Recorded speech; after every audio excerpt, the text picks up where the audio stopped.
You're watching News 12 Overtime, brought to you by Pioneer Metal Depot. Welcome to News 12 Overtime. I'm Rick Nyman. And I'm Brian Armstrong. Central shocked the world last year when they knocked off Red Bank, and it was no fluke. The Pounders held the Lions to just 39 yards rushing in that victory. The two Chattanooga rivals hooked up again on Friday, and you know Red Bank was looking to play the revenge card. And play it they did. A time-honored tradition at most every school. Football players of the future, but let's go to the football players on the field. Jake Brune finds Tyler Wright. Spin move, B button. Shout out to the Xbox users. First and goal, Red Bank, and then a few plays later, we've said this name countless times. Why not say it one more time? A.D. Crutcher for 6, 13-7. Red Bank leads. Red Bank's defense also coming to play. Central with the QB keeper. Ball gets knocked out, recovered by Kobe Smith. Tosses the ball to the sideline. One to celebrate in epic fashion. Maybe a little too epic. Get out of here. Get back. Red Bank trying to make the turnover count. Right again, spin move, and it's deja vu all over again. Central's D trying to keep the Purple Pounders in it. A sack by Leandre Hunter. And then a little two-step for you. Red Bank would respond spectacularly. Back of the end zone, and it is caught by Jaden Backus. Is he in bounds?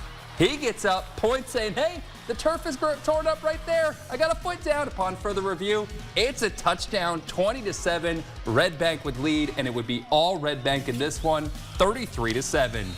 Over to Hixson with the band enjoying some AC/DC. Michael Kendricks. Name sheet calls him Coco. So Coco with the long carry. Later in the drive, it would be third down and goal from inside the 1. That screams QB keeper all the way for 6. Hixson leads 7-0.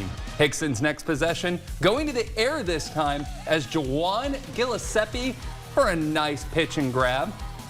Big play of the game. Coco finds a lane and finds a whole lot more. Coco says 6 more. 14-0 Hixson. Eastridge trying to get anything going. Has something here with Jalen Ellis around the outside and picks up a new set of downs, but a penalty after the play would bring it back. Here's the weird play of the night, at least for me. Ball fumbled, big fella picks it up. He's going to do big fella things and then gets stopped. Big fella go down. A thud in this one, but Hixson able to hold on to win 17-14 as Eastridge rallied in the second half. Other scores throughout the day. Baylor wins big over Pope John Paul II, 42-7, and then Marion County beats Bledsoe County 14-9. Other overtime scoreboards by Armor Exterior throughout the area. We have Grundy County losing 12-42 over Sequatchie County, and then Howard getting blanked against McMinn County 36-0.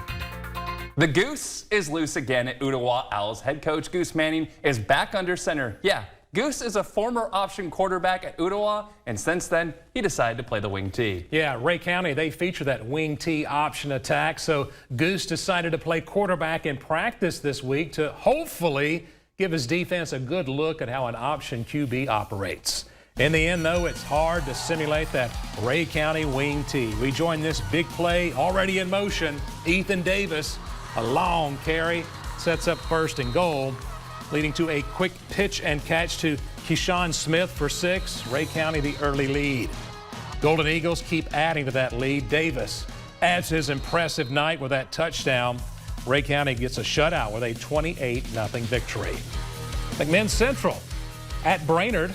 No score, first quarter. Panthers quarterback Jeremy Ferguson, he's going to roll right, and he's got a man in the back of the end zone. Donovan Thomas is there for the touchdown grab, 6-0 Brainerd. Same score second quarter. Chargers QB Novice Cox, he just rides the wave. He goes in for 6. PAT gives McMinn Central a 7-6 lead. Brainerd tries to answer on their next series, but they cough it up. Isaiah Edmonds jars it loose. Bradley Coffey falls on it for the recovery.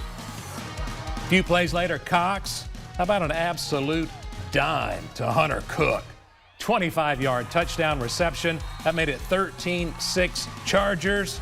McMinn Central, they go on to win this one by a final score of 26-6. Back to the overtime scoreboard. Tellico Plains falls hard to Meigs County, 39-0. Tyner a shutout over Polk County, 40-0. Speaking of shutouts, Soddy Daisy got one over Sequoia, and Smith County, they knock off Walker Valley the final 30-25. Coming up next, South Pitt visits Whitwell and Boyd Buchanan visits Silverdale. You're watching News 12 Overtime, brought to you by Pioneer Metal Depot. Ever since losing to Whitwell twice in 2018, South Pittsburgh has gone on an absolute rampage against their county rival. The Pirates have won the last 3 meetings by a staggering total of 191-9. Tigers looking for a much better result this go around as they roll into the matchup with a 3-0 record. Tigers taking the field fired up, flags flying and hoping to get a W, but South Pitt will not make it easy. Camden Wellington snags the high snap and uncorks one to Knox Staley, who's able to reel in the end zone touchdown grab. Tigers trying to answer Brandon Easterly on the design QB run right up the gut for some hard-earned runs, and that led to Easterly going beast mode again. Give him 6, maybe some Skittles. Pirates strike again. Camden Wellington hits Rakash Kelly. Kelly just picking up where his brother left off.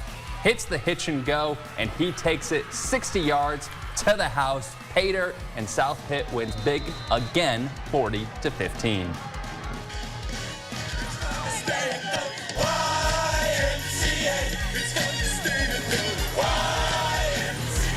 The new Village people there. Silverdale fans grooving at halftime. Seahawks led Boyd Buchanan 20-14 after 2 quarters. Silverdale got the ball first to start the 3rd period. Brett Rogers gonna let it fly. Deep for Turner Junkins. Big completion near midfield. Silverdale winds up with a 4th and goal at the goal line. They're gonna go for it. They run into a Bucks wall. Defensive stand for Boyd Buchanan. Next snap from their own 1. Give to Jalen Standifer. He slips that tackle. Nobody is back there for Silverdale. Race is on, and the Seahawks pursuit. They're not going to get him. 99 yards to make it 21-20 Bucks. But the Seahawks got a 4th quarter touchdown to win it, 28-21. Back to the overtime scoreboard. Signal Mountain falls on the road to Loudon. Christian Heritage loses by 2 to Pickens. Dade County, they win 14-0, and Gordon Lee loses by 7 to Bremen. CCS managed to score only 7 points in their season-opening loss to McCauley. Since then, the Chargers have been supercharged. Talk about bolting up. CCS has averaged 52 points a game. Yeah, Notre Dame hoping to avoid a supercharged attack from CCS. Good luck. First offensive snap of the game for CCS. Jordan Guile to pass. Hooks up with A.J. Wallace. That made it 7-0. Notre Dame coach Charles Fant. That's the look of a coach who fears it might be a long night. Next Chargers series. Give to Javoris Havis. Big fella. He's going to rumble. Some 20-plus yards into Irish territory. A few snaps later, it's Havis. Super easy 6. Chargers making it look easy with a 14-0 lead. Notre Dame quarterback Cash Bandy. He wants to throw. You see Landon Newton bringing the heat. Then DeVoris Havis is after Bandy. Havis plows through Bandy and the ball. Caleb Bonacia swoops in, grabs the football. He let his teammates do the dirty work, and he gets the glory. Scoop and score for the Chargers, as if the CCS offense scoring wasn't enough. Chargers romp 49-14. Ramblers fans painted up, hoping to tame the Tigers. Tigers strike first. Ross Norman lowers his shoulder and powers through for the touchdown. He's ready to fly all the way to the sideline with 6 points. More Tigers. Peyton Williams scampers through the Ramblers and scores 14-0. Ringgold leads. Ramblers get on the board. Austin Tucker powers it up the middle for a TD. And that ends up being a victory for Ringgold, 42-24. About some more scores on the overtime scoreboard. Copper Basin falls to Sale Creek, 42-8. Lookout Valley, they got a home win over Cannon County. Calhoun beats Sonoraville 40-7, and Darlington over Northwest Whitfield 41-33. McCauley got back in the win column last week at home. Can they make it 2 in a row on the road at Knox Catholic? We have the highlights next. You're watching News 12 Overtime, brought to you by Pioneer Metal Depot. After playing in Chattanooga for their first 4 games of the year, McCallie had their first true road test last night. Big Blue headed up I-75 to tackle Knox Catholic in a regional matchup. Irish fans were pumped, and they should be. Knox Catholic gets on the board first. Quarterback Jaden Neal over the middle to a streaking Braylon Harmon. He's supposedly the fastest guy on the team, and he looked like it right there. 7-0 Knox Catholic. Blue Tornado answer with a drive of their own, capped off by this Javon McMahon TD run. PAT was good, so it's 7-7. All Big Blue from there as they win it by a final score of 38-7. Returning to the overtime scoreboard, Ridgeland falls to Coahulla Creek 35-14. Chattooga beats Murray County 28-7. Cleveland on the road in Knoxville as well. They fall hard to Farragut 42-13. And Bradley Central hangs on for a 7-point win over Hardin Valley. The News 12 Overtime Cheer Cam, brought to you by S&S Auto Repair.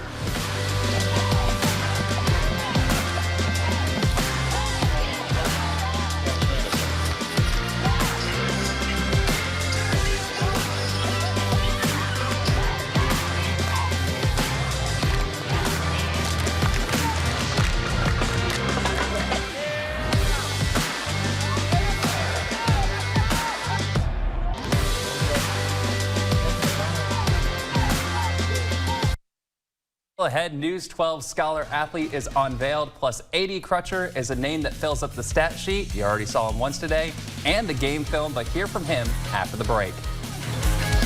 You're watching News 12 Overtime, brought to you by Pioneer Metal Depot. If you go to a Red Bank football game, you're going to hear the name A.D. Crutcher time and time again. The star senior is a defensive force at linebacker or safety, and he also leads the team in rushing. Beyond that, he's also working on leaving behind a legacy.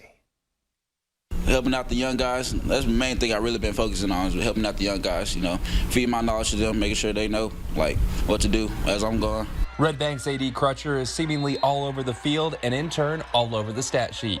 AD is so valuable. I mean, he provides us, a great spark at running back, great spark at wide receiver, provides a great spark at linebacker, at safety.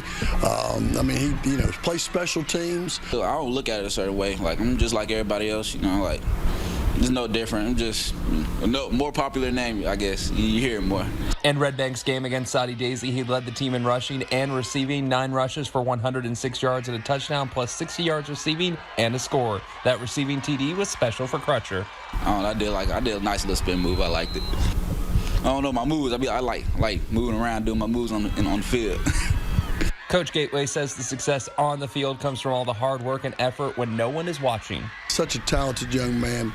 He puts in the work. He's been putting in the work since last year, since last season, and so it's coming to fruition. Coach Gatewood says the coaching staff is the reason why you don't see Crutcher even more than you already do. He wants to be on the field. He loves the game, and he wants to play.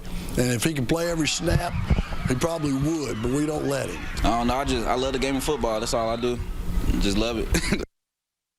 It's that time of the week when we recognize an athlete not only for their work on the field or court, and the track in this case. News 12 also recognizes the work done in the classroom. This week's News 12 Scholar Athlete is Trinity Smith from Sale Creek. Trinity Scholar is not Athlete of the Week, supplied by Wholesale Supply Group. Trinity Smith is not only an outstanding student, but also an amazing athlete. Teresa Kinslow sent in her submission and says her favorite thing to do is watch how great she can jump, her true jumping ability. Trinity is described as truly a team player on and off the court too. People describe her as a very respectful young lady. Teresa says you can't go wrong with selecting her for this honor, and I can't disagree. Congrats to Trinity on being named this week's Scholar Athlete. You're watching News 12 Overtime, brought to you by Pioneer Metal Depot. Light it up, baby. Big defensive lineman Devontae Maxwell may be the bell cow for the Mocs defense, but teams can't go to sleep on pass rusher Jay Person. The Bradley Central grad has 2 sacks in 2 games, and he has the tools to rack up a bunch more. Jay's come a long way since we got him. Thankful we have him. He's one of those kind of guys that you go, oh, and then all of a sudden he makes a play. Is he a prototypical pass rusher? He is getting there, getting to be that way. Like I said, he's long, athletic, can bend, cut the corner. But he's worked hard at that. Oh, yeah, I feel better. Coach Soddy, we've been doing a lot of stuff in the weight room, and I feel more flexible, more loose. I can bend a little bit better. I'm aware where Jay Person's at in practice when I play him every day. He's such a good player. He can't tackle you in practice. Will he joke? No, thank God he can't. Thank God he can't. But no, he's a hell of a player, and he makes our tackles better, and he makes me better. Makes me get the ball out of my hands a little faster. You have to constantly work on different moves that you hope that allow you to break free of that contact. Yeah, I like to do the shoulder lean, the ghost move a lot, just to get away from him so you don't got to go head up with some of those bigger guys. What's the ghost move? Basically the shoulder reduction you was trying to do over there. Just run up on them, take 2 or 3 steps, and then just kind of give them a little duck. And then a lot of times they're too big. They can't really bend down with you and get it. Have you ever done one of those spin moves? Remember, what's the best move you've ever done? Spin move, that's what I'm working on now. I try to get Ben, I know Ben, D-Mac, that's one of their best moves. I be trying to get them to teach me a lot of time. I love the way Jay Person plays football. He is relentless. He plays with a passion to get there. He usually arrives in a bad mood. He'll have a chance if he keeps working and progressing to go play on Sundays because he's got that length and ability and can run. A lot of touchdowns throughout the night. It was tough to narrow it down to just 5, but News 12 did. Let's take a look at the top spot. All righty, checking in at number 5, it's Hixson's Michael Kendricks, better known as Coco. Coco went loco on East Ridge. Kendricks, the nice touchdown run. Hixson, cuckoo for Coco as they win at 17-14. Number 4, South Pitt against Whitwell. Camden Wellington hits Rakash Kelly. Like I said before, he's just picking up where his brother left off. Going to make a name for himself with plays like this. Pitch and go, and he takes it 60 yards to pay dirt. South Pitt wins big in blowout fashion. At number 3, Red Bank's Jaden Backus. He's going to put the foot in football. Rainbow reception. He gets in for the touchdown against Central. Close call, but he says, hey, look, I got the divot to prove it right there. Lions roll to a 33-7 victory. Number 2, Notre Dame's quarterback Cash Mandy to throw. You see Landon Newton bringing the heat. Then Devorius Havis is in after it. Havis plows through Bandy and the ball, and then Caleb Bonastia swoops in, grabs the ball. A lot of people on the highlight, but I think we're going to give it to him because the big fella's going to scoop and score. CCS wins big over Notre Dame. Love those defensive touchdowns. Number 1 goes to number 9 at Boyd Buchanan. Jalen Sandifer just looking to get out of the shadow of the Bucs' own goal line against Silverdale. He's going to do that and a whole lot more. Plenty of room to run. Seahawks can't catch him. A 99-yard touchdown run. This just in. You don't see those long runs very often. The Bucs, though, lost the game by a final score of 28-21. How about some other college football news from Friday? Tennessee gave Josh Heupel a nice pay bump. How about $1 million a year, boosting his annual salary to $5 million bucks.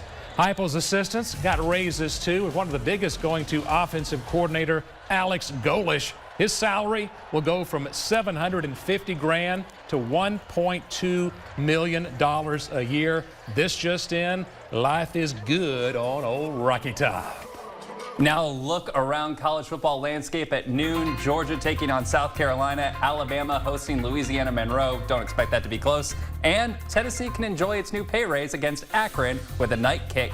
Plus we have the 2-0 Mocs at 6 at home against North Alabama. That's it for Overtime. We'll see you next week.